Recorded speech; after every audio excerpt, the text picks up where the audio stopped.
हाँ जी, good morning students. मैं संजय डुलगज विकास Bansal academy Bathinda से और हमारे इस ऑफिशियल यूट्यूब चैनल पर आपका हार्दिक अभिनंदन करता हूं और उम्मीद करता हूं आप सभी सहकुशल होंगे। तो स्टूडेंट्स, आज की क्लास की शुरुआत एक स्टोरी से करते हैं, एक कहानी से करते हैं। एक बार क्या होता है, एक स्पोर्ट्स ऑर्गेनाइजेशन होती है। ठीक है, स्पोर्ट्स ऑर्गेनाइजेशन का क्या काम होता है, क्या काम करती है वो? जैसे 1 महीने बाद, 1.5 महीने बाद, 2 महीने बाद वो जैसे सुबह सुबह मॉर्निंग वॉक पे जो एथलीट हैं, जो रनर हैं, जो दौड़ रहे होते हैं, उनके लिए रिफ्रेशमेंट का प्रबंध करती है अपनी तरफ से। एक, अब ये मान सकते हो कि एक तरह का कैंप लगाती है।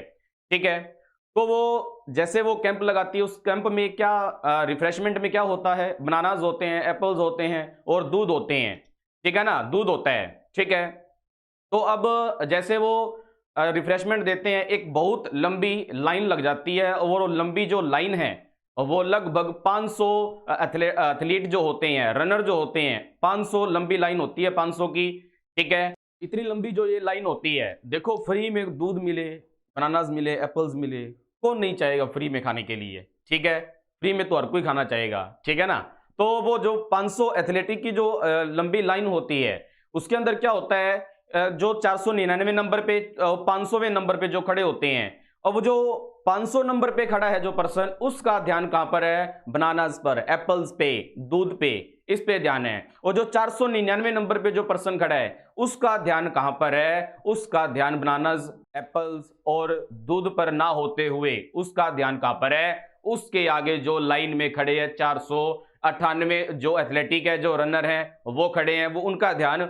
उस पर है। ठीक है, तो इससे क्या पता चलता है? जो 499 नंबर पे जो पर्सन खड़ा है, जो लड़का खड़ा है, वो उसका ध्यान कहां पर है? लाइन जो 498 उसके आगे खड़े हैं, मतलब उसका ध्यान टारगेट की तरफ ना होते हुए उसका ध्यान उस स्ट्रगल, ठीक है ना, उस तकलीफ, उस स्ट्रगल की तरफ है, उस संघर्ष की तरफ है। और जो 500 नंबर पे खड़ा है, उसका ध्यान कहां पर है? दूध, एप्पल्स, बनानास, मतलब उसका ध्यान कहां पर है? टारगेट की तरफ है, जो उसने अचीव करना है। वो कहता चाहे 1 घंटा लग जाए, 2 घंटे लग जाए, मैं दूध पी के, मैं बनाना एप्पल्स खा के जाऊंगा। ठीक है, तो यहां से हमें क्या सीखने को मिलता है कि हमेशा पॉजिटिव रहिए। आपका जो ध्यान होना चाहिए आपकी मंजिल की तरफ, आपके गोल की तरफ, कि आप क्या गोल अचीव करना चाहते हो, आपका क्या टारगेट है। ठीक है ना, आप उस स्ट्रगल को ना देखते हुए ध्यान आपका टारगेट तरफ होना चाहिए।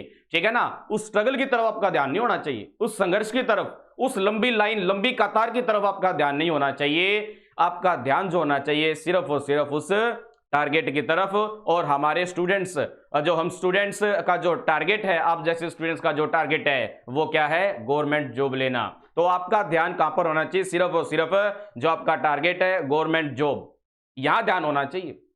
उसके अलावा आपको जो भी तकलीफें आए, जो भी दिक्कत का सामना करना पड़े, पता नहीं आपको कहां से आना पड़े, 2 घंटे का रास्ता तय करके आते हो, 4 घंटे का, 6 घंटे का रास्ता तय करके आते हो, इससे आप क्या मानोगे? वो लंबी कतार, वो एक संघर्ष, वो एक स्ट्रगल मानोगे आप इसे। ठीक है ना, तो आप हमेशा पॉजिटिव रहिए, अपने अंदर पॉजिटिव सोच रखिए। ठीक है, अगर आप पॉजिटिव रहोगे तो सफलता को आसानी से हासिल कर सकते हो। अगर आपके अंदर नेगेटिव विचार आते हैं, नकारात्मक विचार आते हैं, तो आप मंजिल से कोसों दूर चले जाओगे। असफलता आपके पास आएगी नजदीक। ठीक है ना, आपके नजदीक असफलता आएगी, सफलता नहीं आएगी आपके अंदर अगर नकारात्मक विचार होते हैं तो। ठीक है ना, तो ठीक है स्टूडेंट्स, आज की क्लास की शुरुआत करते हैं। आज की क्लास की जो शुरुआत है, जो पार्ट है, जो लेक्चर नंबर 3 है, इससे पहले हम 2 पार्ट्स कर चुके हैं पॉलिटी के। ठीक है, और आज की जो क्लास है, इससे पहले हम historical background of Indian constitution पढ़ चुके हैं। ठीक है, historical background of Indian constitution पढ़ चुके हैं। और उसमें क्या था, एक बार रिवाइज कर लेते हैं स्टूडेंट्स। उसके अंदर क्या था? Company rule. ठीक है, क्या था? Company rule. उसके अंदर हमने किया कंपनी रूल। ठीक है, कंपनी रूल का जो टेन्योर था वो 1773 से 1858 था। उसके बाद हमने किया क्राउन रूल। क्राउन रूल में क्या था? क्राउन रूल जो टेन्योर था 1858 और 1947। ठीक है, अभी तक हम जो पहुंच पाए हैं वो 1935 का जो एक्ट किया था हमने। ठीक है। अब 1935 तक पहुंच पाए हैं। जो आज का जो संविधान है वो लगभग 70% से ज्यादा जो 1935 का जो हमने एक्ट किया है उस पर आज का जो संविधान बना हुआ है उस पर डिपेंड है। लगभग 70% से ज्यादा हिस्सा वो आज उसमें इंप्लीमेंट किया हुआ है, उसके अंदर लागू किया हुआ है। ठीक है, हाँ जी। इसके अंदर हमने बहुत से रेगुलेटिंग एक्ट किए हैं। तो आज की क्लास की जो शुरुआत करेंगे वो करेंगे हम कहाँ पहुंच चुके हैं, हम कॉन्स्टिट्यूएंट असेंबली। आज का जो हमारा लेक्चर रहेगा, क्लास रहेगी, उसके अंदर क्या करेंगे, कॉन्स्टिट्यूएंट असेंबली करेंगे। ठीक है ना, क्या करेंगे, कॉन्स्टिट्यूएंट असेंबली। ध्यानपूर्वक कीजिएगा, ठीक है ना। एग्जाम पॉइंट ऑफ व्यू से बड़ा ही इंपॉर्टेंट टॉपिक है, अपकमिंग एग्जाम्स के अंदर आने वाले क्वेश्चंस है, और इसे ध्यानपूर्वक कीजिएगा, ध्यानपूर्वक करिएगा। ठीक है, अगर ध्यानपूर्वक सीखोगे तो आने वाले जो एग्जाम है वहां पर हम बढ़िया परफॉर्म कर पाएंगे। और अगर बढ़िया परफॉर्म कर लिए एग्जाम के अंदर, बढ़िया क्वेश्चंस कर लिए एग्जाम के अंदर, तो हम डेफिनेटली हमारा जो गोल है, जो हमारा टारगेट है, उसे अचीव कर पाएंगे। ठीक है ना, हाँ जी। तो आज हम करते हैं कॉन्स्टिट्यूएंट असेंबली। आज हम करते हैं कॉन्स्टिट्यूएंट असेंबली। हाँ जी, कॉन्स्टिट्यूएंट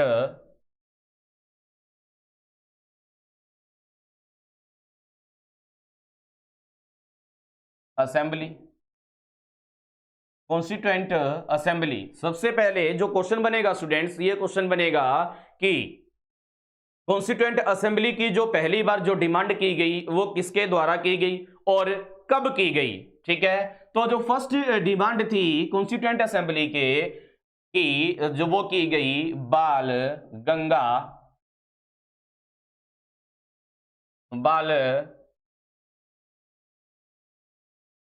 गंगाधर तिलक के द्वारा। और कब की गई, ये की गई 1895 में। ठीक है, 1895, 295 नहीं, ठीक है, 1895। हाँ जी, 1895 में की गई। ये कौन सी थी, ये फर्स्ट डिमांड थी। ये कौन सी डिमांड थी, फर्स्ट डिमांड थी। फर्स्ट क्या था ये, फर्स्ट पहली बार किसी ने मांग की थी। ठीक है, पहली बार ये मांग की थी। और आप ये ध्यान से सुनिएगा कि ये ऑफिशियल डिमांड नहीं थी, ये औपचारिकता रूप से मांगी हुई मांग नहीं थी। ये आप ये मान सकते हो कि ये एक वर्बली क्या थी, डिमांड थी। ठीक है, that was a verbal demand. ठीक है, वर्बल डिमांड थी ये, मतलब मौखिक रूप से सिर्फ कह के मांगे जाने वाली एक डिमांड थी ये। ठीक है, कौन सी डिमांड थी कि हमें संविधान सभा चाहिए, हम भारतीयों को संविधान सभा चाहिए। ठीक है, इसके बाद नेक्स्ट देखते हैं, सेकंड टाइम या दूसरी बार जो डिमांड की गई 1922 में, किसके द्वारा की गई, ये की गई महात्मा गांधी के द्वारा। ये की गई महात्मा गांधी के द्वारा। ठीक है, महात्मा गांधी के द्वारा की गई। और कब की गई, 1922 में की गई। कब की गई, 1922 में। और इन्होंने, महात्मा गांधी जी ने एक पत्रिका के द्वारा ये डिमांड की। और पत्रिका का नाम जो है वो लिख लीजिए, पत्रिका हरिजन। पत्रिका का नाम है पत्रिका हरिजन। ठीक है ना, हाँ जी, पत्रिका हरिजन। इसके बाद जो डिमांड हुई, थर्ड डिमांड होती है 1924, जवाहरलाल नेहरू जी के पिताजी मोतीलाल नेहरू जी के द्वारा। इसके द्वारा, मोतीलाल नेहरू जी के द्वारा, मोतीलाल नेहरू जी के द्वारा। और उसके बाद 1934 में किसके द्वारा, M.N. रॉय के द्वारा। M.N. रॉय के द्वारा 1934 में डिमांड की गई, मांग की गई कि हमें संविधान सभा चाहिए, हमें कॉन्स्टिट्यूएंट असेंबली चाहिए। ठीक है, और यहां से इंपॉर्टेंट क्वेश्चन क्या है कि ये फर्स्ट ऑफिशियली डिमांड थी। ये फर्स्ट ऑफिशियली डिमांड थी, कौन सी, 1934 में जो M.N. रॉय ने की थी। हाँ जी, नेक्स्ट स्टूडेंट्स बात करते हैं 1938। 1938 में किसके द्वारा डिमांड की जाती है? तो वो की जाती है जवाहरलाल नेहरू के द्वारा। जवाहरलाल नेहरू के द्वारा ये मांग की गई। ठीक है, उम्मीद है स्टूडेंट सभी को यहां तक समझ लगा होगा। ठीक है, हाँ जी। अब आगे बढ़ते हैं। अब देख लीजिए 1938 तक जवाहरलाल नेहरू जी ने डिमांड की। ठीक है, और उसके बाद ब्रिटिश पार्लियामेंट के अंदर एक एक्ट पास होता है, और वो कौन सा एक्ट है? अगस्त एक्ट 1940। ठीक है, और ये कब पास होता है? 8 अगस्त 1940 में पास होता है। 8 अगस्त, इसी वजह से इसे क्या कहा गया? अगस्त प्रस्ताव, अगस्त ऑफर कहा गया। ठीक है, कौन सा ऑफर कहा गया? अगस्त प्रस्ताव, क्योंकि ये अगस्त के अंदर 8 अगस्त को हुआ था, इसलिए इसे क्या कहा गया? अगस्त ऑफर 1940। ठीक है, आगे बात करते हैं। अब ये रीजन क्या है अगस्त ऑफर पास करने का या पारित करने का? ठीक है, क्योंकि उस समय सेकेंड वर्ल्ड वॉर की शुरुआत हुई थी। 1 सितंबर 1939 में इसकी शुरुआत होती है, और ब्रिटिश गवर्नमेंट क्या करती है? ब्रिटिश गवर्नमेंट क्या करती है कि कांग्रेस की बिना परमिशन से कुछ भारतीय सैनिकों को अपने जो सेकेंड वर्ल्ड वॉर हो रहा था, उसके अंदर ब्रिटेन अपनी तरफ से शामिल कर लेती है, जिस वजह से कांग्रेस नाराज हो जाती है। और इसके अंदर क्या बताया गया है? इसके अंदर यह बताया गया है कि फाउंडेशन ऑफ वार एडवाइजरी, ठीक है ना, फाउंडेशन ऑफ वार एडवाइजरी की अब क्या की जाएगी? फाउंडेशन की जाएगी कि आपकी परमिशन से, ठीक है, आपकी परमिशन से नेक्स्ट इस तरह की कोई दिक्कतें आती है तो आपकी परमिशन से इस एडवाइजरी जो काउंसिल है इसके जरिए आपके सैनिकों को ले जाया जाएगा। Next, self rule after second world war की अगस्त ऑफर के अंदर क्या दिया हुआ था? अगस्त ऑफर के अंदर क्या दिया हुआ था कि आपको आफ्टर सेकेंड वर्ल्ड वॉर क्या दे दी जाएगी? आजादी दे दी जाएगी, स्वतंत्र कर दिया जाएगा, आप लोगों को, भारतीयों को आजाद कर दिया जाएगा। ठीक है, हाँ जी। अब आगे बढ़ते हैं यहां से। इस ऑफर आने के बाद कांग्रेस फिर से नाराज होकर एक सत्याग्रह करती है, और वो सत्याग्रह का नाम क्या है? इंडिविजुअल सत्याग्रह। और कब करती है? 1940 में करती है। कब करती है? 1940 में। अब 1940 में कहां पर इस सत्याग्रह की शुरुआत करती है? ठीक है ना, बड़ा इंपॉर्टेंट क्वेश्चन है, ध्यानपूर्वक कीजिएगा। सत्याग्रह की जो शुरुआत करती है ये महाराष्ट्र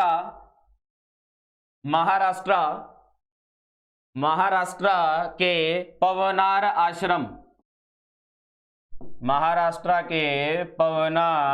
आश्रम से इसकी शुरुआत होती है। ठीक है, और इंडिविजुअल सत्याग्रह का जो प्रस्ताव रखता है, जो ऑफर रखता है, कौन रखता है स्टूडेंट्स? तो वो रखते हैं महात्मा गांधी जी की सलाह पर ये क्या होता है? ये सत्याग्रह होता है। कहां से इसकी शुरुआत होती है? महाराष्ट्र के पवनार आश्रम से इसकी शुरुआत होती है। ठीक है, नेक्स्ट, शुरुआत तो महाराष्ट्र पवनार आश्रम से होती है, लेकिन पवनार आश्रम से इसके जो शुरुआत होती है, पहला सत्याग्रही कौन होता है? लिखोगे फर्स्ट सत्याग्रही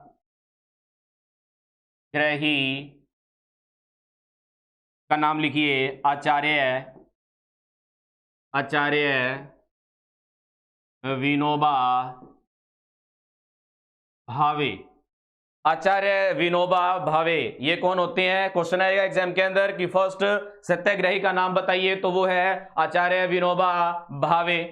ठीक है, सेकंड कौन होते हैं सत्याग्रही? पंडित जवाहरलाल नेहरू।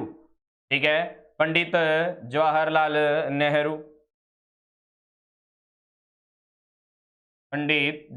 नेहरू, ये सेकंड होते हैं। ठीक है, ठीक है स्टूडेंट्स, ये अभी तक जो भी किया गया सभी को समझ आ रहा होगा, उम्मीद है। ठीक है, ये जो कंटेंट है एग्जाम पॉइंट ऑफ व्यू से बड़ा इंपॉर्टेंट है, केयरफुली कीजिएगा, इसे सीखने का प्रयास कीजिएगा, सीखने की कोशिश कीजिएगा। ठीक है, हाँ जी। अब नेक्स्ट स्टूडेंट्स बात करते हैं। नेक्स्ट, इंडिविजुअल सत्याग्रह किया गया।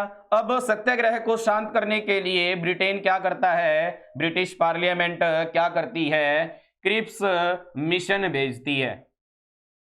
ठीक है, कौन सा मिशन भेजती है, क्रिप्स मिशन भेजती है। ठीक है, क्रिप्स मिशन कब भारत आता है, 1942 के अंदर भारत आता है। कब भारत आता है, 1942 के अंदर। ठीक है, और इसके अंदर कितने मेंबर शामिल होते हैं, कितने मेंबर्स का ये मिशन होता है, कमेटी होती है, तो ये कितने मेंबर का, 3 मेंबर की ये कमेटी होती है, ये मिशन होता है। इसके अंदर कितने सदस्य शामिल होते हैं, 3 सदस्य शामिल होते हैं। कितने सदस्य, 3 सदस्य शामिल होते हैं। ठीक है, तो पहले सदस्य का आप नाम लिख लीजिए। फर्स्ट तो ये खुद ही है, क्रिप्स, फर्स्ट है क्रिप्स, और ये सेकंड का नाम लिखिए आप, अलेक्जेंडर। सेकंड का नाम है अलेक्जेंडर, और थर्ड का नाम लिखिए आप, थर्ड है पेंथिक लॉरेंस, पेंथिक लॉरेंस, क्या नाम है, पेंथिक लॉरेंस। सेकंड का नाम है अलेक्जेंडर, और फर्स्ट का नाम है क्रिप्स। ठीक है, फर्स्ट का क्या नाम है, क्रिप्स, लिख लीजिए। फर्स्ट का नाम है स्टूडेंट्स क्रिप्स। ठीक है, ये तीनों का ग्रुप क्या कहलाता है, क्रिप्स मिशन। और इसके अंदर भी क्या चीज, किस चीज का एक्ट पारित किया गया, इसके अंदर भी जैसे अगस्त ऑफर में 8 अगस्त 1940 को जो पास हुआ, उसके अंदर भी यही चीज शामिल थी। ठीक है, क्या चीज, जैसे ये बताया गया कि self rule after second world war, कि सेकेंड वर्ल्ड वॉर के बाद आपको आजादी दे दी जाएगी। इसके अंदर भी इस तरह की चीजें थी। और कांग्रेस सरकार, भारतीय जो नेता जो लोग हैं, वो भी अब इससे असंतुष्ट नजर आते हैं, नाराज नजर आते हैं। ठीक है, उसके विरोध में इंडियन कांग्रेस क्या करती है, क्विट इंडिया मूवमेंट शुरू कर देती है। और वो क्विट इंडिया मूवमेंट शुरू कब करती है, 8 अगस्त 1942। ठीक है, क्विट इंडिया मूवमेंट मतलब भारत छोड़ो आंदोलन। ठीक है, भारत छोड़ो आंदोलन, क्विट इंडिया मूवमेंट कब होती है, इसकी शुरुआत 8 अगस्त 1942। और कहां पर इसकी शुरुआत होती है, इसकी शुरुआत होती है बॉम्बे से। इसकी जो शुरुआत होती है बॉम्बे से, बॉम्बे के ग्वालियर टैंक ग्राउंड से इसकी शुरुआत होती है। बॉम्बे के ग्वालियर टैंक ग्राउंड से इसकी शुरुआत होती है। किसकी शुरुआत होती है, क्विट इंडिया मूवमेंट, जो कि 1942 में इसकी शुरुआत होती है। ये किसका विरोध करता है, ये क्रिप्स मिशन का विरोध करता है। ठीक है, किसका विरोध करता है, क्रिप्स मिशन का। ठीक है, हाँ जी, आगे बात करते हैं। और उस समय जो दूसरा विश्व युद्ध है, सेकेंड वर्ल्ड वॉर है, अपनी पूरी चरम सीमा पे था, और पूरे वर्ल्ड के अंदर बड़ा ही विनाशकारी माहौल था, बड़ा ही विनाशकारी मंजर था। ठीक है ना, मंजर कितना यूनिक शब्द है ना, मंजर के अलग अलग मीनिंग निकलते हैं। ठीक है ना, मंजर के नाम पे एक लाइन याद आई है कि रख हौसला वो मंजर भी आएगा, प्यासे के पास चलकर वो समंदर भी आएगा, थक कर ना बैठ मंजिल के मुसाफिर, मंजिल भी मिलेगी और मंजिल के मिलने का मजा भी आएगा। ठीक है ना स्टूडेंट्स, लगातार पॉजिटिव रह के तैयारी कीजिएगा, मेहनत कीजिएगा, हौसला बनाए रखिएगा, सफलता जरूर आपको मिलेगी। ठीक है, हाँ जी, आगे बढ़ते हैं। ठीक है, सेकेंड वर्ल्ड वॉर में विनाशकारी माहौल था, और जापान क्या करता है जब उसकी समाप्ति होती है, कैसे समाप्ति होती है, समाप्ति इसकी होती है जब जापान यूएसए के आगे अपने घुटने टेक देता है, अपने आप को सरेंडर कर देता है। जब अपने आप को सरेंडर करता है ना, तब उसकी द्वितीय विश्व युद्ध की क्या होती है, समाप्ति होती है। ठीक है, और कब होती है समाप्ति? 2 सितंबर 1945 में, ठीक है ना। और सेकेंड वर्ल्ड वॉर का जो सबसे ज्यादा प्रभाव पड़ता है, सबसे ज्यादा इकोनॉमिक क्राइसिस जो आती है, आर्थिक मंदी जो आती है, वो यूरोप के अंदर आती है। और यूरोप के अंदर, यूरोप कॉन्टिनेंट जो है, वहां ब्रिटेन, ठीक है ना, जो भारत पर राज कर रहा था। और after second world war Britain ने घुटने टेक दिए। किस वजह से घुटने टेक दिए? क्योंकि सबसे ज्यादा इकोनॉमिक क्राइसिस जो आर्थिक मंदी है वो ब्रिटेन के अंदर थी। सबसे ज्यादा मार जो पड़ती है वो ब्रिटेन को पड़ती है, ठीक है ना। अब ब्रिटेन के पास भारत पर शासन करने के लिए फंड नहीं है। अब उसने अपने हाथ खड़े कर दिए, घुटने टेक दिए भारत के आगे कि अब हम यहां पर शासन नहीं कर सकते, रूल नहीं कर सकते, ठीक है ना, रूल नहीं कर सकते। देख लीजिए क्या जो उसका जो रिजल्ट निकला, किसका रिजल्ट? जब ईस्ट इंडिया कंपनी भारत आई, ब्रिटेन से आई थी वो, ठीक है ना।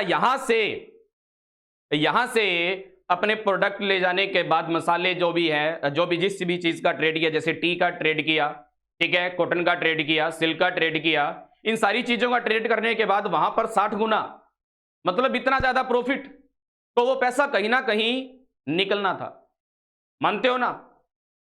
इस तरह पैसा कमाया हुआ, शॉर्टकट वे से, तरीके से कमाया हुआ पैसा नहीं टिकता, ठीक है ना। नीयत साफ रखिए, हौसले रखिए, ठीक है ना। नीयत हमेशा साफ होनी चाहिए, ईमानदारी से काम करो, सफलता जरूर मिलेगी, ठीक है ना। ईमानदारी से, वो कहते हैं ना कि तालीम का जोर इतना, तहजीब का शोर इतना, तालीम का जोर इतना, तहजीब का शोर इतना, कि बरकत क्यों नहीं होती, तेरी नीयत में खराबी है, ठीक है ना। नीयत का साफ होना बहुत जरूरी है। ईमानदारी से मेहनत कीजिएगा, ईमानदारी से तैयारी कीजिएगा, सफलता जरूर आपके कदम चूमेगी, ठीक है ना। तो स्टूडेंट्स आइए इधर, अब आप बात करते हैं। अब क्या हुआ? Cabinet mission plan, British parliament cabinet mission plan भेजती है।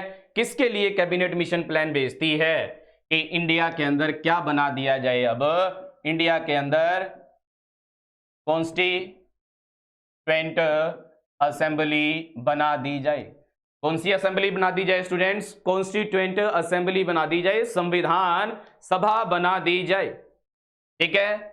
अब क्वेश्चन आएगा, संविधान सभा बनाने के लिए ब्रिटिश पार्लियामेंट से या ब्रिटेन से कौन आया था? तो हमारा जवाब रहेगा कैबिनेट मिशन प्लान 1946 में आया था ये, ठीक है ना। कब आया था? 1946 में कॉन्स्टिट्यूएंट असेंबली। और यहां पर कॉन्स्टिट्यूएंट असेंबली के इलेक्शन होते हैं, ठीक है, इलेक्शन होते हैं। और वो इलेक्शन कब होते हैं? 1 जुलाई 1946, ठीक है, 1 जुलाई 1946। और कैबिनेट जो कॉन्स्टिट्यूएंट असेंबली है, इसके टोटल मेंबर कितने होते हैं स्टूडेंट्स? टोटल जो मेंबर होते हैं 389 मेंबर होते हैं।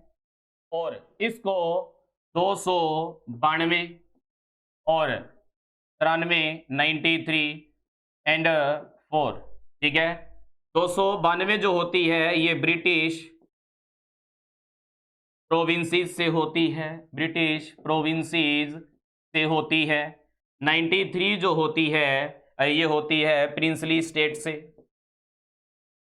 प्रिंसली स्टेट से। ब्रिटिश प्रोविंसेस ही मतलब जहां पर ब्रिटेन था, जैसे ईस्ट इंडिया कंपनी ने आके राज किया था, जो ब्रिटिश गवर्नमेंट थी वहां पर पूरा अधिकार था। कहां पर? जैसे बॉम्बे, कलकत्ता, मद्रास, इस तरह की जगह को क्या कहा गया? ब्रिटिश प्रोविंसेस कहा गया, ठीक है। इसके बाद प्रिंसली स्टेट, जो रियासतें, ठीक है ना, जो राजे महाराजे राज किया करते थे उन्हें क्या कहा जाता है? रियासतें कहा जाता है, प्रिंसली स्टेट कहा जाता है, ठीक है। अब इन 4 की बात करते हैं। ये जो 4 थी, इसे आप लिख लीजिए ब्रिटिश कमिश्नरी, ब्रिटिश कमिश्नरी। ब्रिटिश कमिश्नरी का मतलब आज के समय की, आज जैसे आज यूटी है ना, उस समय ये क्या होती थी? ब्रिटिश कमिश्नरी होती थी, ठीक है ना। हाँ जी, अब बात ये आती है, टोटल मेंबर तो थे 389 स्टूडेंट्स, टोटल जो मेंबर थे ना वो 389 थे, और इलेक्शन 389 में नहीं हुए, ठीक है ना। इलेक्शन जो 389 में नहीं हुए, वो देखते हैं इलेक्शन कितने में होते हैं। इलेक्शन होते हैं, इलेक्शन देख लीजिए कितनी सीट्स पर होते हैं। हाँ जी, इलेक्शन जो होते हैं ये होते हैं 296 सीट्स पर, ठीक है, 296 सीट्स पर होते हैं। और इसके बाद जो रिजल्ट आता है, रिजल्ट में क्या होता है, 208 कौन जीतता है, INC, ठीक है, 208 कौन जीतता है, INC, ठीक है। इसमें से 73 कौन जीतता है, मुस्लिम लीग,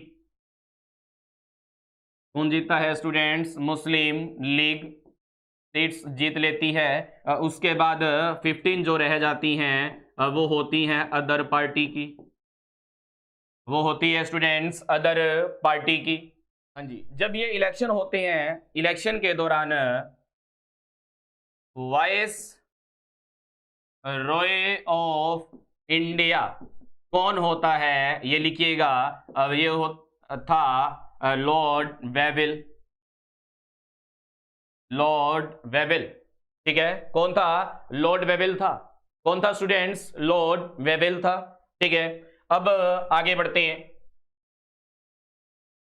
नेक्स्ट। अब क्या होता है कि पहली बार, अब क्या होता है कि पहली बार क्या बनाया जाता है, पहली बार 2 सितंबर 1946 को first interim government of India, मतलब भारत का पहला अंतरिम सरकार बनाई जाती है। किसकी अगुवाई में बनाई जाती है, अब वो पंडित जवाहरलाल नेहरू की अगुवाई में बनाई जाती है, ठीक है ना। हाँ जी, तो ये देखिए कैबिनेट ऑफ अंतरिम गवर्नमेंट, मतलब अंतरिम सरकार, अंतरिम सरकार का क्या मतलब होता है, ठीक है, अंतरिम सरकार का मतलब होता है कोई अस्थायी रूप से काम कर रही सरकार को अंतरिम सरकार कहा जाता है, ठीक है। हाँ जी, तो वो अस्थायी सरकार का जो मंत्रिमंडल है, अंतरिम सरकार का जो मंत्रिमंडल है, फर्स्ट चेयरमैन जो उस समय क्या थे, वाइस रॉय ऑफ इंडिया, उस समय कौन क्या थे, वाइस रॉय ऑफ इंडिया, ठीक है। उसके बाद prime minister, foreign minister Jawaharlal Nehru, ठीक है। क्या ये सर इतने 15 है, कैसे याद होंगे, ऑफलाइन में तो हम 5 मिनट के अंदर ये सारे के सारे याद करवा देते हैं, और ऑफलाइन में सारे के सारे बच्चे ये याद कर लेते हैं, और वो बताते हैं कैसे याद हो जाते हैं। आइए सीखते हैं और समझते हैं, और थोड़ा आप भी सीखने की कोशिश कीजिएगा। हाँ जी, चेयरमैन कौन है, लॉर्ड वेविल, चेयरमैन कौन है, लॉर्ड वेविल, ठीक है। अब लॉर्ड वेविल कहां बैठा रहता है, चेयर पर बैठा रहता है, कौन बैठा रहता है, वेविल, आप वेविल बोलोगे, वो वेविल जो है कहां बैठा रहता है, चेयर पर, चेयरमैन, चेयर पर कौन बैठा रहता है, वेविल, एक याद हो गया। सेकंड की बात करते हैं, प्राइम मिनिस्टर, प्राइम मिनिस्टर कौन है, जवाहरलाल नेहरू, ठीक है। ये कहां पर घूमते हैं, विदेश में, फॉरेन में घूमते हैं, कौन घूमते हैं, पंडित जवाहरलाल नेहरू जो कि प्राइम मिनिस्टर है, प्राइम मिनिस्टर ऑफ इंडिया कौन, पंडित जवाहरलाल नेहरू, ये कहां पर घूमते हैं, फॉरेन के अंदर घूमते हैं। नेक्स्ट आगे बात करते हैं, होम मिनिस्टर, ठीक है, home minister, information and broadcasting minister कौन है, सरदार वल्लभ भाई पटेल, ठीक है। अब सरदार वल्लभ भाई पटेल अपने घर पर ही रहते हैं, कहीं पर नहीं जाते, ठीक है ना, अपने घर पे रहते हैं, कहीं नहीं जाते, ठीक है। हाँ जी, घर पे कौन रहता है, सरदार वल्लभ भाई पटेल, फॉरेन कौन घूमता है, जवाहरलाल नेहरू, चेयर पे कौन बैठता है, लॉर्ड वेविल। हाँ जी, अब 3 याद हो गए आपको। फोर्थ की बात करते हैं, एजुकेशन मिनिस्टर कौन है, सी राजा गोपालचारी। सबसे ज्यादा पढ़ता कौन है, सबसे ज्यादा क्वालिफिकेशन किसकी है, सबसे ज्यादा स्टडी कौन करता है, तो वो करता है सी राजा गोपालचारी। हाँ जी, next food and agriculture, food and agriculture का मतलब खेती कौन करता है, ठीक है ना, कृषि कौन करता है, तो वो कृषि करते हैं डॉक्टर राजेंद्र प्रसाद, ठीक है ना। उम्मीद है आपको 5 के 5 ये याद हो गए होंगे। कैसे याद हुए होंगे? चेयरमैन, मतलब चेयर पे कौन बैठा रहता है? लॉर्ड वेबल, ठीक है ना। प्राइम मिनिस्टर जवाहरलाल नेहरू कहां पर रहते हैं? फॉरेन में रहते हैं। तो फॉरेन मिनिस्टर कौन है? पंडित जवाहरलाल नेहरू। होम मिनिस्टर मतलब घर पे कौन रहते हैं? इधर उधर कहीं नहीं जाना, ठीक है ना। तो किसने नहीं जाना? तो वो सरदार वल्लभ भाई पटेल ने, ठीक है। सबसे ज्यादा जो पढ़ते हैं वो कौन पढ़ते हैं? श्री राजा गोपालचारी पढ़ते हैं, ठीक है। खेती कौन करता है? कृषि कौन करता है? Doctor Rajendra Prasad. Defence minister कौन है? डिफेंस मिनिस्टर हैं सरदार बलदेव सिंह। डिफेंस मिनिस्टर कौन है? सरदार बलदेव सिंह। टोटल कितने कैबिनेट मिनिस्टर थे अंतरिम गवर्नमेंट में? तो टोटल थे 15। कितने थे? 15, ठीक है। हेल्थ सबसे ज्यादा सभी मिनिस्टर्स में थे, जितना भी मंत्रिमंडल है 15 के 15 जो है, तो सभी में जो मिनिस्टर्स हैं वो सबकी सब में से हेल्थ जिसकी बढ़िया थी वो थी गजनफर अली खान, ठीक है। हेल्थ किसकी बढ़िया थी? गजनफर अली खान। फाइनेंस मिनिस्टर मतलब पैसा किसके पास था? सबसे ज्यादा पैसा किसके पास था? लियाकत अली खान, मतलब सबसे ज्यादा पैसा, सबसे अमीर, ठीक है ना। सबसे ज्यादा पैसा। तू पैसा पैसा करती है, क्यों पैसे पे तू मरती है, ठीक है। हाँ जी। लेबर मिनिस्टर कौन था? बाबू जगजीवन राम, ठीक है। बाबू, बाबू वो नहीं सोना बाबू, ठीक है, मेरे बाबू ने खाना खाया, वो वाला बाबू नहीं, ठीक है। देखो उन बाबू के चक्रों में पड़ोगे ना तो लेबर ही करोगे बेटा, ठीक है ना। उन बाबू के चक्रों में पड़ोगे तो ये लेबर ही करोगे, ध्यान रख लेना। पढ़ लो बढ़िया से अपना, ठीक है ना। घर वालों ने जो मौका दिया है, भगवान के घर से जो मौका मिला है उसका एक फायदा उठा लीजिए, ठीक है ना। बढ़िया तैयारी कीजिए, इन चक्रों में पढ़ने की आवश्यकता नहीं है, कुछ नहीं हासिल होना, ठीक है। हाँ जी। अगर इनके चक्रों में पड़े तो क्या करोगे? लेबर ही करोगे बेटा, मजदूरी ही करोगे, ठीक है। आइए आगे बढ़ते हैं। माइंस एंड पोर्ट्स मिनिस्टर वो है HC भाभा। हाँ जी। इंडस्ट्री होगा ये, हाँ जी हाँ जी, ठीक है। इंडस्ट्री एंड माइन, ठीक है ना। इंडस्ट्री ये काट दीजिए स्टूडेंट्स, एंड माइन, ठीक है। ये बाई मिस्टेक यहां पर टेक्निकल के कारण ये ज्यादा प्रिंट हो चुका है। हाँ जी। इंडस्ट्री मिनिस्टर जो है, इंडस्ट्री एंड ये मिनिस्टर ही था, ठीक है। एंड गलत आ गया था। इंडस्ट्री मिनिस्टर कौन है? जॉन मेथाई। इंडस्ट्री मिनिस्टर कौन है? जॉन मेथाई। मतलब इंडस्ट्रीज जो है, ठीक है ना, वो किसके पास सबसे ज्यादा है? वो है जॉन मिथाई के पास, ठीक है। किसके पास है? जॉन मिथाई के पास। नेक्स्ट है, हाँ जी, 12th 11th कर चुके हैं। लॉ मिनिस्टर है जोगिंदर नाथ मंडल। लॉ मिनिस्टर जो है, कानून मंत्री जो है, वो है जोगिंदर नाथ मंडल। मंडल बेटा, नोट बंडल, ठीक है ना, मंडल। हाँ जी। Next 13 railway minister. रेलवे के अंदर सफर कौन करती है? अरुणा असफ अली। कौन करता है? अरुणा असफ अली। ये सिर्फ और सिर्फ ट्रेन से सफर करती हैं, ठीक है। हाँ जी। नेक्स्ट है कमर्शियल मिनिस्टर। कमर्शियल मिनिस्टर मतलब वाणिज्य मिनिस्टर, वो है आई चुनरीगढ़, ठीक है। आई चुनरीगढ़। नेक्स्ट है कम्युनिकेशन मिनिस्टर। तो कम्युनिकेशन जो मिनिस्टर हैं वो क्या है? अब्दुल रब निस्तार। कौन है? अब्दुल रब निस्तार, ठीक है। उम्मीद है स्टूडेंट्स ये 15 के 15 आपको याद हुए होंगे। अगर नहीं हुए तो एक दो बार और आप इसे रिवाइज कर लीजिएगा, बढ़िया ढंग से प्रॉपर याद हो जाएंगे और आप कभी भी नहीं भूलोगे, ठीक है ना। आप कभी नहीं भूलोगे। कौन से मिनिस्टर है ये? अंतरिम सरकार के मंत्री, उनकी कैबिनेट है, उनकी मंत्रिमंडल है ये, ठीक है। एक तो हमें करना होता है अंतरिम सरकार का, ठीक है, और दूसरा करना होता है स्वतंत्रता, भारत का स्वतंत्रता सरकार का। तीसरा करना होता है करंट में जो कैबिनेट मिनिस्ट्री है, करंट के अंदर मतलब वर्तमान में। जैसे रेलवे जो मिनिस्टर है अश्विनी वैष्णव एट प्रेजेंट, उसी तरह ये सारी की सारी आपको याद करने होते हैं। एग्जाम पॉइंट ऑफ व्यू से बता रहा हूं, ठीक है ना। तो स्टूडेंट्स आगे बढ़ते हैं।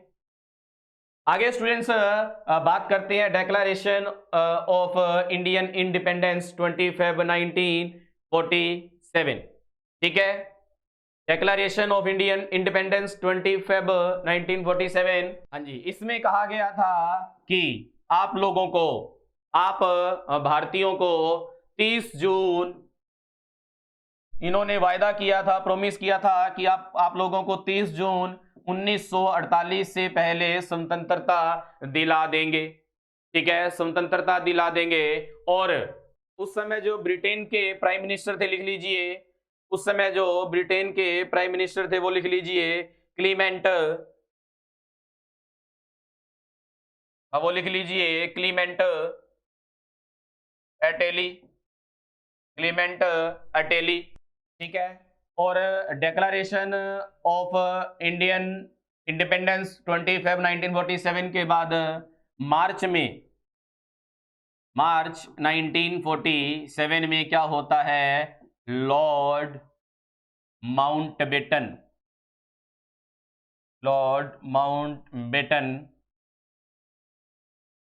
लास्ट वाइसरॉय ऑफ इंडिया के रूप में भारत आते हैं। लास्ट वाइसरॉय ऑफ इंडिया के रूप में भारत आते हैं। कौन आते हैं, लॉर्ड माउंटबेटन। ठीक है, कौन आते हैं स्टूडेंट्स, लॉर्ड माउंटबेटन आते हैं। ठीक है, और लॉर्ड माउंटबेटन के समय में एक एक्ट पेश होता है पहले तो 4 जुलाई 1947 को, 4 जुलाई 1947 को। हाँ जी, कब होता है, 4 जुलाई 1947 को। ठीक है, और वो 18 जुलाई 1947 को क्या हो जाता है, पारित हो जाता है, पास हो जाता है। किसके समय में, वाइसराय ऑफ इंडिया कौन है, लॉर्ड माउंटबेटन। ठीक है, और इस एक्ट को क्या कहा गया, इस एक्ट को कहा गया इंडिया इंडिपेंडेंस एक्ट। क्या कहा गया स्टूडेंट्स, इंडिया इंडिपेंडेंस एक्ट कहा गया। ठीक है, और अब फाइनली भारत 15 अगस्त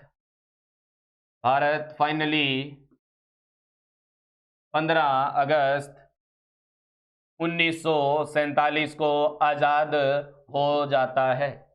ठीक है, फाइनली 15 अगस्त 1947 को भारत आजाद हो जाता है। अब कॉन्स्टिट्यूएंट असेंबली की आजाद होने के ठीक 14 दिन बाद, इस तरीके से याद करोगे ना, एक दूसरे की चीज से रिलेट करने के बाद, इतने दिन बाद ये हुआ, इतने दिन ये बाद ये हुआ, आपको याद रह जाएंगी सारी की सारी चीजें। ठीक है, 14 दिन बाद, तो 14 दिन बाद क्या बनेगा, 29 अगस्त 1947 को कॉन्स्टिट्यूएंट असेंबली की क्या होती है, मीटिंग होती है स्टूडेंट्स।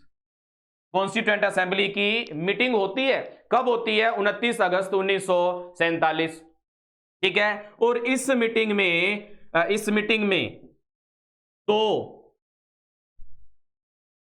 में दो प्लान आते हैं। क्या आते हैं स्टूडेंट्स, दो प्लान। एक तो था माउंट प्लान और सेकंड था डिकी बर्ड प्लान। सेकंड था डिकी बर्ड प्लान। अब डिकी बर्ड प्लान में क्या होता है, इंडियन कॉन्स्टिट्यूशन के जो 389 जो मेंबर होते हैं, इसमें से 389, हाँ जी, इसमें से क्या होता है, 389 में से 290 जो है, 299 जो है ये किसके पास आ जाते हैं, इंडिया के पास। और 90 जो रह जाते हैं किसके पास चले जाते हैं, पाकिस्तान के पास। ठीक है, ये आप लिख लीजिए 299, ये लिख लीजिए आप 299।